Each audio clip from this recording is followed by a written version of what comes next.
Hi, everyone. Thank you so much for joining. My name is Molly Miller. I am partner manager at Medcurity, and I am joined today with Jeff from Applied Technologies. And Jeff, I'll let you do an introduction. Awesome. Hi, folks. Jeff with Applied Technology Solutions.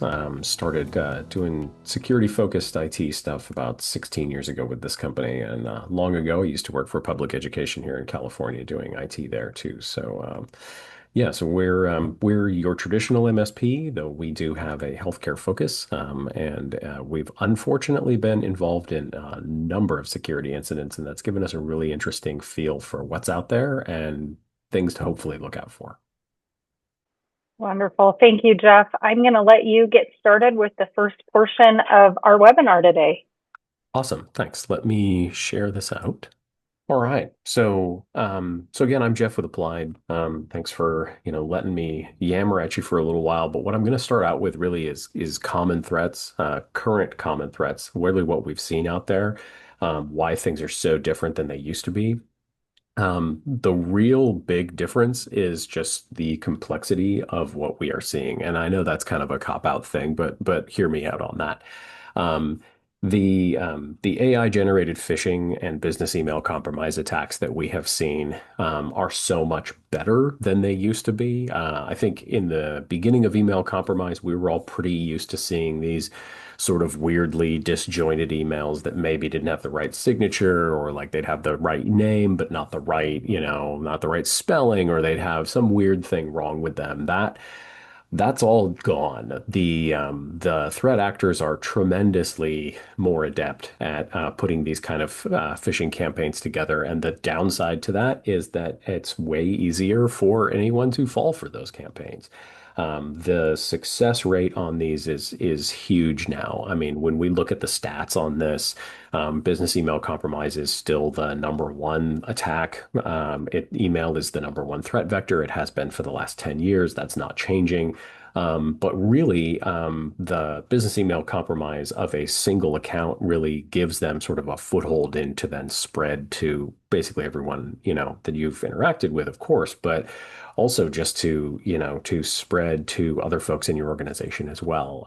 So it's a big deal, especially when you consider how many emails contain malicious stuff. When we look at just the data around this, the average office worker, which of course everybody in healthcare falls into, sees around 300 ish emails a day. And that's kind of nuts when you're just thinking like what lands in your mailbox all the time. Filters can cut down a lot of that, but 120-ish of those are malicious on average on a daily basis, which is kind of crazy because it's so many. I mean, the ratio is huge of the amount of malicious email that is pointed at everyone. And we've often said like, okay, well, they're taking this big shotgun approach. They're going to send it to everybody they can, and they do that. But with the AI generated phishing, it becomes a much more targeted attack than it used to be. I mean, we've seen the term spear phishing has kind of come and gone a little bit as well, and that's really just a targeted phishing attack. All that said, ransomware is still out there. It's the sort of the elephant in the room, if you will. We're seeing a ton of ransomware in the healthcare space. Healthcare is really just we've got a big target on us as healthcare, and that is very clear by the amount of attacks that we do see on an annual basis just in healthcare organizations. Double extortion is as bad as it sounds. It's not a great time. Ransomware, I think, just for anybody that's never experienced it, it's fairly straightforward. Your machine is sort of locked down, and your data is encrypted by the threat actor. They then, offer you the keys to decrypt it for a fee, hence the term. Double extortion comes when, as they are encrypting your data, they're also exfiltrating your data out of your network. And then there's a fee to get your encryption key and decrypt your data. And then there's also another fee so that they don't release that data out onto the dark web. So the double extortion has become quite popular because it's literally twice as cool for them. The sort of continuation of that is, aside from just good old-fashioned ransomware, what we've seen now are certain threat actors that just focus on the exfiltration. You don't have to be in an environment for very long to get data that could be valuable. And any data that you get that could potentially contain PII means that that turns into a breach, which then turns into an insurance claim for most healthcare organizations, turns into notification, and all of those things really boil down to, there's a higher chance that you, as a victim of these crimes, potentially will pay the threat actor for them to not release that data, to try and keep that data private. They know that they have that leverage over all of us, and so a lot of threat actor groups have moved toward just trying to exfiltrate some data before they get caught and locked out of an environment, because then they can just demand a ransom for that data versus actually having to stick encryption on there and follow through with all of that. But if they can get both, that's twice as good for them, and they're definitely trying to do that. Um, that said, we've seen a lot of third-party and vendor breaches. We're all familiar with United Healthcare. I mean, those are unfortunately breaches that affect you as an organization, especially a healthcare organization. But there's nothing you can do about it. You can't stop that breach. You can't remediate it. Third-party and vendor breaches, we all spread our data around. Our attack surface for what exists for data that can be compromised is truly massive. And a lot of that has to do with the fact that we're all leveraging a lot of cloud resources. The more cloud resources we leverage, the more data we have in other places, the more we are sort of betting that, that's going to be safe where we put it. Unfortunately, that can mean that you have to deal with notifying patients of a healthcare breach, even if it's not your fault, so to speak. So there's a lot out there for current threats, and these are really just categories. In each one of these, I mean, there's a lot in each one of these, and there's a lot we could definitely unpack in all of them. I am not going to bore you all to tears and dive into each one, but just know that the current threat landscape is ultra complex, which is unfortunate but true. Um, Another one that we've seen a lot of recently is, like I said, we've put a lot of things in the cloud. That's great because it helps us leverage a lot more compute power than we would normally have individually. But with all of our cloud environments, the sort of misconfigured cloud environment has turned into a pretty large threat.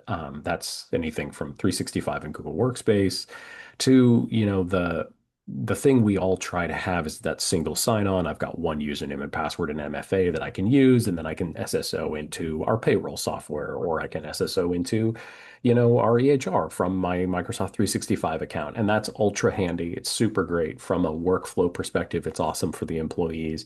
The unfortunate reality there is that if those are configured slightly wrong, then we have exposed APIs and folks that can actually leverage that to then gain access to your cloud environment.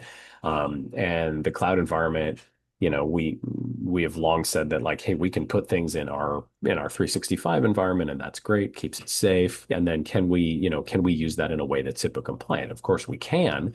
That's only compliant when everyone that's supposed to have access has access, and when someone that shouldn't, then that changes the whole game, of course. So those misconfigured cloud environments has sort of become a larger deal than it used to be, just because we're all leveraging them so much more than we used to. And they integrate with everything. You can put a lot of things on, connected to your Azure environment, which is M365. Um, so how does this really look, across the spectrum of what's actually going on? I mean, there's a lot of threats out there. That's cool, but how is that really affecting us all? And this is the greatest profit chart on the planet, except it's not profit for us. This is profit for threat actors. Looking at this graph, it's individuals affected by healthcare security breaches. And as you can see from 22, 23, 24, and 25's data, which we're sort of just getting, really continues this trend. The individuals that are affected by breaches is up dramatically over, 5 years ago. I mean, not just a little bump, it's a huge bump. And it's kind of nuts when you think about, who all is being affected by this. When we look at some of the stats that the FBI has posted about this, it's roughly 81% of the population of the United States has been affected by a breach within the last 18 months. So we're sort of all in the exact same boat. It's kind of a leaky boat, but we're all in it, unfortunately. So there's a lot happening out there, and it's affecting tons of people. Um, so, I mean, in the past, you may run into folks that are like, "Hey, oh well, we're a small practice, probably not going to happen to us or whatever." Like, I can tell you that the small practice is unfortunately the biggest target. You always hear about, like a hospital system or, I'll pick on United Healthcare a lot because we all know them. You always hear about these things in the news and you're like, okay, well, that's happening to them. Sure, they're a huge target, but your data is as valuable or more valuable to the threat actor than these large organizations. And it's unfortunately built around the concept that they assume that a small practice does not have the same safeguards and security and plan in place as a large organization. And so a lot of us float to the top as softer targets, whether or not we really are or not. That doesn't make them target us any less. So I did mention ransomware. It's unfortunately it's not just ransomware. A lot of what we have seen is just good old-fashioned fraud.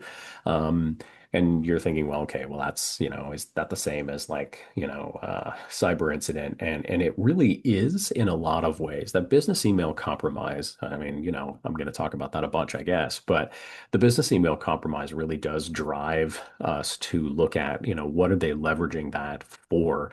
And a lot of it is payroll fraud. We see a lot of like, hey, can you change my direct deposit to this bank account?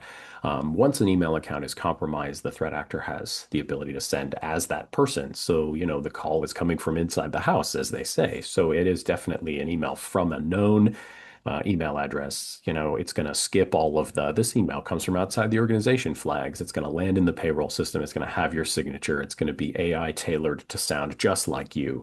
And it's going to, definitely catch them in the middle of a payroll cycle. And that concept of like, hey, can you change my bank account to this? I mean, that money just straight up gets direct deposited. It's gone. You don't get paid. It's bad news, and we see that a lot. And it's has affected almost 800,000 businesses, in the last couple of years. So it's definitely happening. It's a 69% increase from last year as to who's being affected by the fraud. Payroll fraud is sort of driving that, but there's a lot of other, hey, wire transfer this or, executive spoofing where it's like, hey, the CEO emails, or the practice owner or doctor emails into, accounts payable and says, hey, can you pay this invoice for X, Y, and Z? And it just gets paid. So, those things definitely, they really kind of boil down to like, well, how do you prevent against that? And policies are really how you prevent against that. And we'll kind of dive into that in a little bit. But yeah, spoofing and online fraud, just to put a figure on it, it's just over $4 billion that we've lost to spoofing and online fraud like payroll fraud. So it's a large number.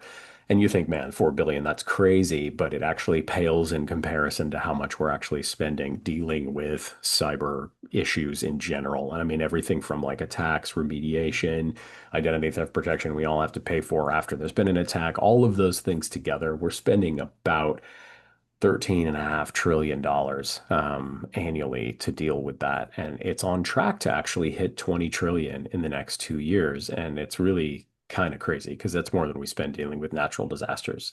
It's kind of nuts. So it seems and feels really complicated. And I hate to just use the cop out answer that like, well, that's because it is really complicated. I mean, it is, but it feels complicated because everything changes so fast. We have seen, I mean, we've all seen in the news from like AI can do this one thing to like, I've got an AI robot that just introduced, a bunch of people at the White House the other day. Like, it's kind of crazy where we've gone in a year just with AI itself. That level of growth across just the entirety of technology applies to cybersecurity and it applies to the cyber threat itself. Threat actors, some of which are very, very well funded. I mean, like I just said, we're spending gobs of money on it. A lot of that money goes right back into their organization and gets reinvested like any other company. For a long time, we would say, okay, well, the threat actor is, some random terrorist organization, and it could be, but a lot of them are a business like everything else. They function like a business. Some of them even have shareholders. Like they have targets to meet, they have metrics to hit, they have employees, they have bonuses to pay. You're dealing with a very well well-running organization most of the time on the other side. These threat groups are not just a couple of guys in a basement somewhere in Eastern Europe. They are all over the place, and they're fairly well organized. So that has made the threat evolve quite a bit. It's gone from, hey, cool ransomware, I hope we catch somebody, to like, we're going to particularly target this one organization because they have less than 200 employees, and we've profiled them and we know exactly who their executives are, who the doctor is, and then we're going to target them across all of their endpoints and see what happens. Regulations that have changed. We've chased the security rule for a while, and it is changing a little bit, and that definitely does not help all of this feel less complicated. Resource constraints are huge. We've all got jobs to do. Some of us work in IT, and I still, try and squeeze a lot of security stuff in. So you've got practices to run, you've got businesses to run, you've got staff that call out sick, you're covering phones on the front desk. I mean, it's tough to find time to really dedicate to like, oh man, I gotta go make my policy on password rotation. Like, I mean, there's a lot going on. Um, and then, there's everyone's perception and the things we see in the news and then the reality of it. And unfortunately, the reality of it is that most incidents are incredibly fast. And a lot of them do not bring your whole organization to a screeching halt. But then you still have to deal with them over time. And, just good old fashioned, like, cool, I have backups, but how long does it take me to restore those? That, expectation versus reality can really throw you off. Um, and I'm just going to kind of gloss over a couple other things on that, in that, like, there really are what we feel are, the security rule. I mean, we could talk about this all day, and I'm not going to go too far down this rabbit hole, but really there's three giant pieces to it, and I'm sure you've all seen this stuff, and some of you are like, okay, I don't need to hear this, and that's fine. But if for whatever reason you haven't, gone through any of these things in the past, there's an administrative portion. The security rule, for a long part, talking about a misconception, the security rule is not just technology. I would say that about a third of it is maybe technology. The rest of it is super not technology related, but it's part of the security rule anyway. So don't just write it all off like IT is going to take care of this for me, because they can't. They can do a lot of it, but they can't do all of it. I mean, there's a huge administrative section to the security rule, risk analysis, all your policies, your staff training, how often you're training, and I hammer on staff training a lot. We should all be training our staff on security, and I do a lot of staff training. But I put including providers on here because, man, do they not show up to those trainings very often. I don't know what to tell you guys on that, but like, I don't know if it's donuts or coffee or what, but the incentive to get your providers to show up to these trainings, whatever it is, you got to figure it out, because they are the target, and they need to hear all of this and be trained on it as much as everybody else. There's a physical side to the security rule. Just straight up, who has keys to the office is a thing you gotta. I mean, that's a thing. Media storage. It's kind of funny because like we don't store media really. Nobody has like stacks of CDs with like patient data on it. You don't, right? But you shouldn't. But I mean, where your data located, where your backups are, all of that stuff, it's part of the physical side. And then, of course, yes, there is a technical side, like audit logs, data integrity, are your backups immutable? If you've never heard that word before, it's time to start talking about it. I mean, your backups need to be able to not be changed once they've been taken. And that really comes back down to ransomware. Ransomware got very good at encrypting people's backups and then locking you out of your backups as well, which made you pay the ransom. So, transmission security, everybody's familiar with encrypting email and stuff like that. So, there's a lot to it that is, it's not a technology problem. More so, it's not a product. It's not a thing you just do. Like, the security rule is a program that you will follow. And you will follow it because we'll all follow it, because it's not like we have a choice, right? Like, we're all held accountable to it, so we all need to do it. There's changes this year in it. Um, just some high level change, stuff. And I'm going to let Molly get deeper into this. But I mean, these things that were like, hey, you should have a risk assessment. You should be now doing one annually. Like, they've really sort of defined a lot of these things, about protecting your workstations, device level security, even things to like, how long you're retaining logs and are you encrypting everything in transit. I mean, there's a lot of there's a lot of changes around it. But I'd say this last one's probably the thing I can't talk about this enough. And you're thinking, man, dude can talk about anything, and I can, but documentation is huge, and having complete documentation around all these things is a chore. Um, and the definition for for what these things mean has changed a lot too. Compliance audits, SRAs, notification requirements. I mean, if you weren't aware, you've got 24 hours to notify. That's the law.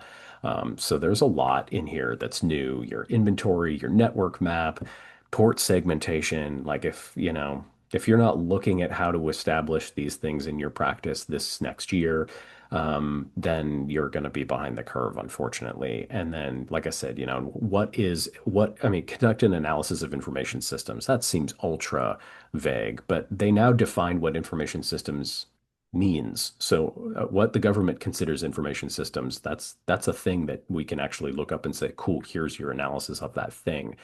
And then, hey, do you have an incident response plan? If you don't, you should definitely have one. I mean, from a compliance point of view, there's a lot of ways we can go with this, but this is the big one. If you're ignoring compliance, you're going to have a real tough time with cyber liability insurance. And if you don't have cyber liability insurance, you just need to go get it. There's no other way to like have it. You need it. Everyone needs it. And there are a lot less carriers that are offering it now than there used to be. But if you don't have it, now's the time to get it. And you're like, well, I don't know how much coverage to have.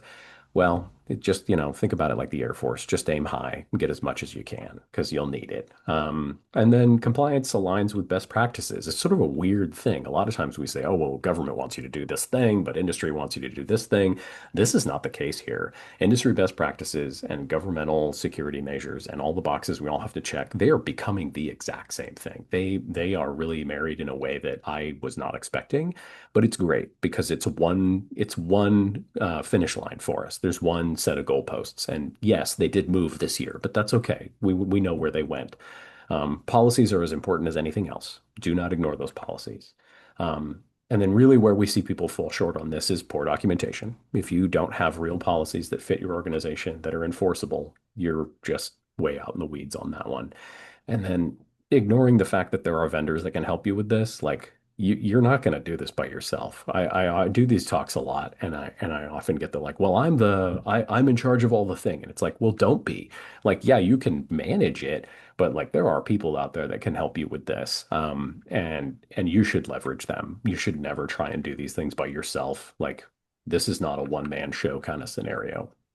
And then if you've never practiced an incident, then it's time to practice one because actually running through what an incident is going to be like for your company. And again, this is one of those where like whatever it takes to get your provider in the room for this, you got to do it.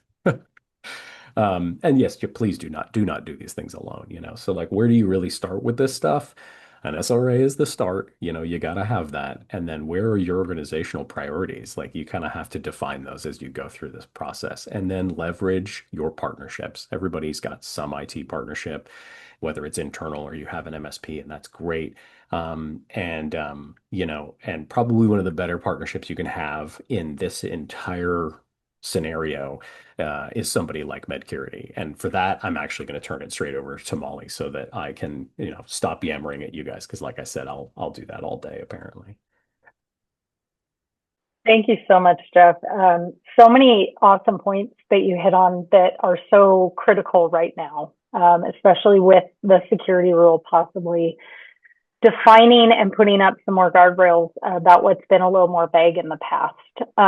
You've hit on a lot of things that I think Medcurity really brings to the table, especially as you stated, the third party having somebody else be able to really look and review that information.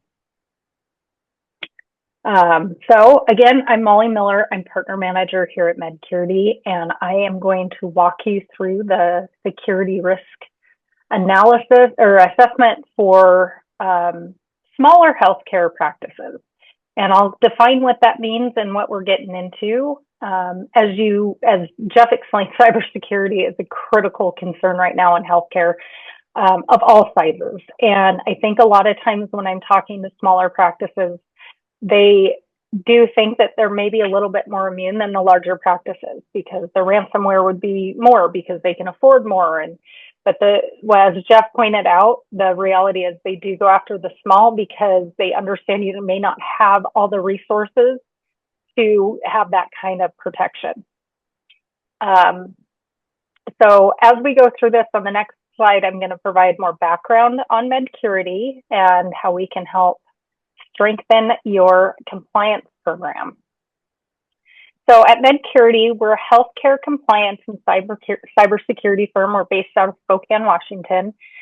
We work with small practices to hospitals and health systems nationwide to make HIPAA compliance just more practical, giving you confidence and clarity in your compliance program. The biggest thing we hear is, I'm not sleeping at night. And as Jeff pointed out, because I know our policies aren't as strong as they should be, or It we're not matters. right? So what we do is we really want to walk beside our partners in this and help them, again, those best practices that Jeff mentioned. That's really where we want to lead you, is what those best practices are, what other organizations your size, what they're doing. And our work centers around your security risk analysis. We tailor the policy development, ongoing training. So we're not just checking boxes that are required, but we're building a culture of compliance within your organization. So now let's dive into the importance of conducting your security risk analysis. And I will probably shorten that because it's kind of a mouthful to SRA, but specifically for smaller healthcare practices. The SRA is a critical step in maintaining HIPAA compliance and ensuring the security of your patient data. As a small practice, you face really unique challenges of navigating the complexities of HIPAA regulations, mainly because in a small practice, you have one person wearing several hats. They're doing IT, compliance, and maybe managing the practice. So what we've done is developed a small practice SRA that's designed uniquely for your role of wearing all those hats to make it a little easier and take some of that burden and lift off of checking all these boxes. We're going to talk about the benefits of the Medcurity Small Practice SRA and the steps you can take to get started. Understanding the importance of this assessment and knowing that you need to get it done will empower you to protect your practice, your patients, and your reputation. So now that we've talked about why the SRA matters and why it can feel like a heavy lift for a small practice, let's make this practical. What Medcurity Small Practice SRA really gives you is a simpler way to protect the practice without adding more complexity to your role that you already have. First, it's going to help you protect that patient data. At the end of the day, that's the core issue. That's the main thing that we want to do. So you're handling all this sensitive information. Patients trust you to keep it secure.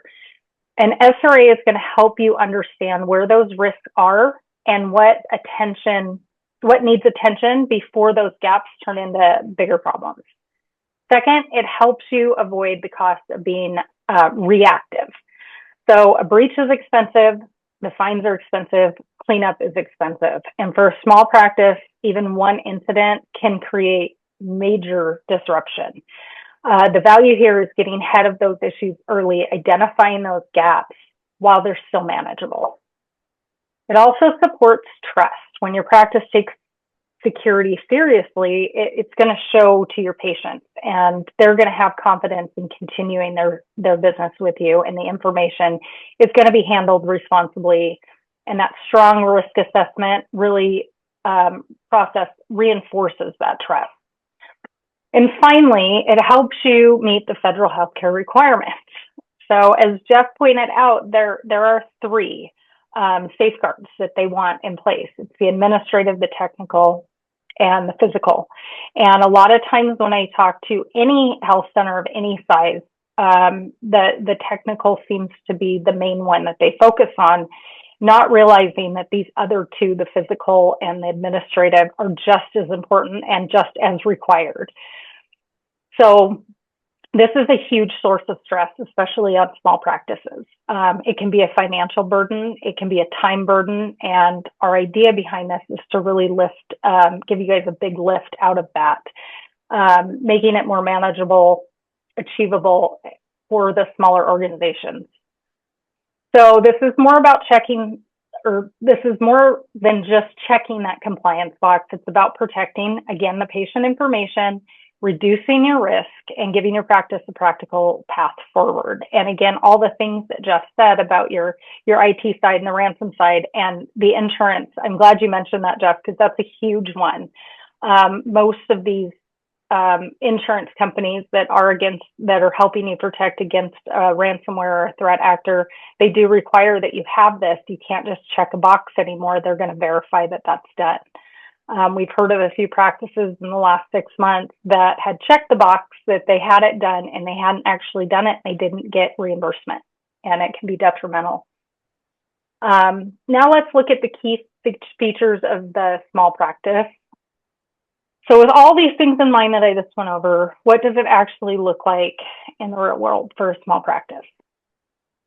So this is exactly why we created a individualized security risk analysis for a small practice. In small practice, I said I'd define it. It's about 1 to 20 full-time employees, where the need for compliance is real, but the time, bandwidth, and internal security resources are often limited.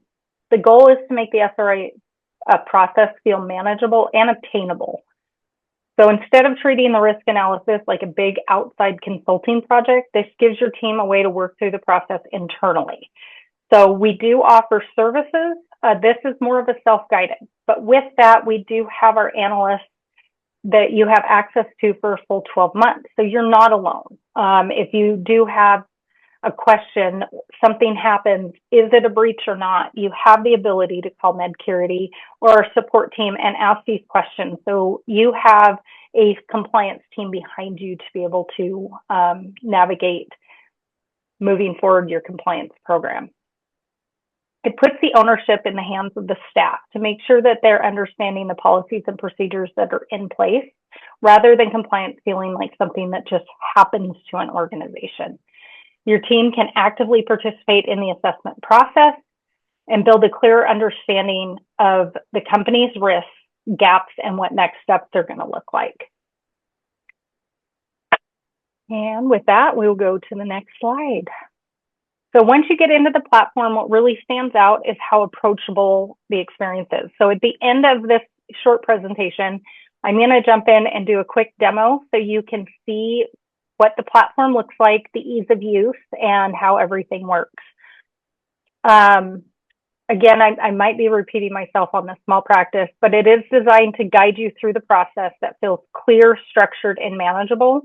We've reviewed all the questions in our standard SRA, and we've made them more understandable for a small practice that maybe doesn't have a compliance officer, and maybe it's the doctor doing the SRA or it's the practice manager. So we've made it really user-friendly to make sure that the questions can get answered in a really understandable way and not in an overwhelming. So it walks you through step-by-step using plain language and intuitive prompts to help guide you through it. This matters most of all for small practice, because the challenge is not knowing just that the SRA is required. It's knowing that you actually work through in a way that feels organized and complete. The workflow is built more like an interview process. You'll have individual questions to go through, but we've tried to make it so it's more like an interview and somebody's asking you these questions to be able to answer in a plain language way. Another advantage is the education experience, which is built into the platform itself. So you have the ability to reference the citations of why the question was being asked. You have the ability to access our policy library. So there's a lot of features that are in our larger practice SRA that we've included in the small practice, because we want to make sure you have all the tools that you need moving forward to implement whatever gaps you might find.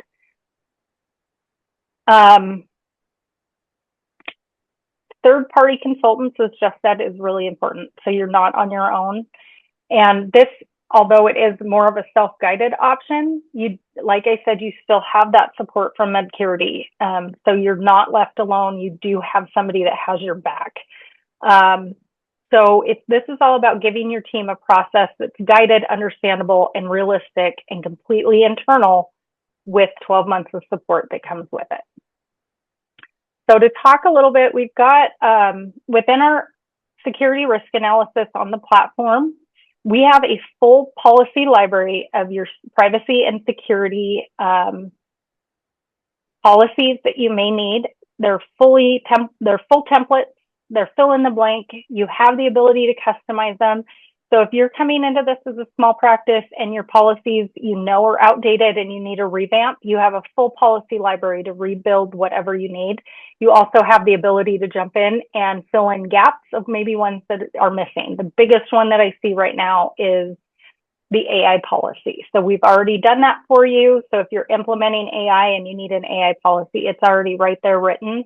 And again, fully customizable for what's going to work for you. We do have an AI policy scan. So part of what Jeff mentioned before was having somebody be able to review those policies and make sure that things are where they need to be.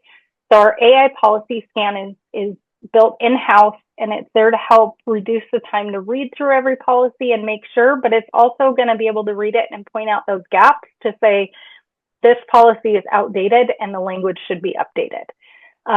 So that's a huge time saver for these small practices to be able to come in and have an AI policy scan to review all their policies and know where those gaps are. The cost benefit analysis. This one is super exciting. This is really where Medcurity is going to stand out for the small practice. It was built to be accessible to smaller health organizations with an investment of just $4.99. And when you compare this to the potential cost of a data breach, regulatory penalties, or the expense of bringing in an outside consultant, the value becomes very clear. So instead of taking on a high cost project, your practice gets a practical way to strengthen security and build a more defensible compliance posture at a price point that's much easier to absorb. So for small practice, this isn't just about affordability on paper. It's about having a realistic path to getting this work done without creating a financial burden. And with that, my contact information, if you guys have any or would like further information on our small practice, I encourage you to reach out. And I'm going to swap screens really quick and just give you a brief overview of our dashboard for our security risk assessment. All right, so this is our dashboard for the security risk assessment. When you sign on, it'll have your company name at the top. It'll have your security risk assessment here, and you are ready to get started. The very first thing you're going to do is upload your policies. And as I stated before, we have the full policy library. These showing right now on the screen is all of the policies that we have for your security policies. If you have all these, you can bulk upload them here. And we also have appendix for security and privacy that are going to be any templates and logs that you need. And Jeff briefly touched on this, that you need to be documenting everything and having complete documentation. So instead of leaving you alone, we've got everything, all the resources that you need inside this platform. And again, this is all for the price of $4.99. And so once you've uploaded your policies, you get to jump into your SRA, jump into the questions.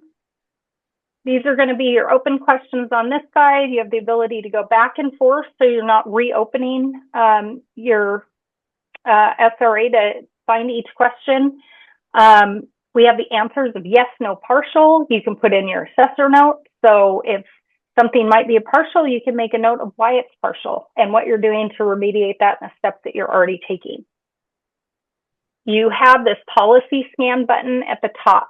So in every question, you have the ability to hit that policy scan. It's going to scan your policies, and then it's going to import the policy that's going to relate to that question. So now you have evidence to say, no, this is in our policies. Here's where it is. And you have the ability to select that policy with that question. Once you've gone through and completed all your questions, we have a finalize button at the top. You click that, and then you're left with your remediation dashboard or your work list item. So anything that was found that in your security risk analysis, it's going to be a threat or a gap somewhere, it's going to show up here. So you have the ability to go in. It's going to show you how many work list items that you have to go. It's got a summary, risk summary table here. And so you can go in and click on any of these colors. It's from green to red. So red is going to be the highest threat. So it gives you somewhat of a color-coded order to start and work on those remediation items.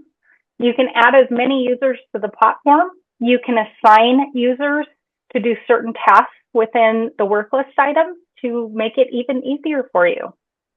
And that is just a quick overview of our small practice SRA.